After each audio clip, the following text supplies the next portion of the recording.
l'homme qui a tué 99 personnes, et Allah l'a pardonné. Le prophète, que la paix soit sur lui, a dit, parmi ceux qui vivaient avant vous, il y avait un homme qui avait tué 99 personnes. Il demanda quel était le plus grand savant de la terre.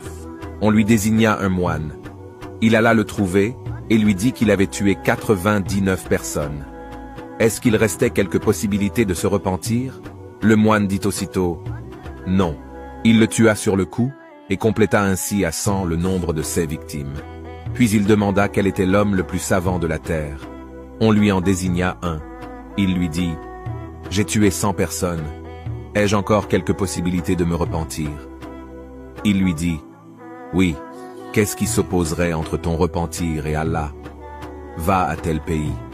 Là vivent des gens qui ne font qu'adorer Allah, adore Allah avec eux, et ne retourne plus à ton pays car c'est une terre de mal. Il se mit donc en marche, et lorsqu'il fut à la moitié du chemin, il fut atteint par la mort.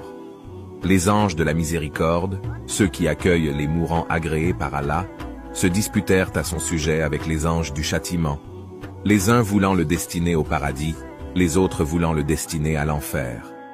Les anges de la miséricorde dirent, il est venu plein de repentir, désirant de tout son cœur retourner à Allah. Les anges du châtiment dirent, il n'a jamais fait de bien dans sa vie. C'est alors qu'un ange vint à eux sous une apparence humaine.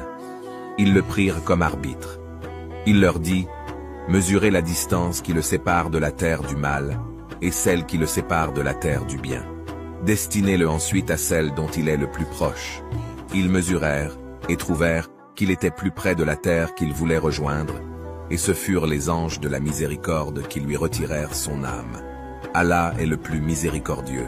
Repentissez-vous avant qu'il ne soit trop tard.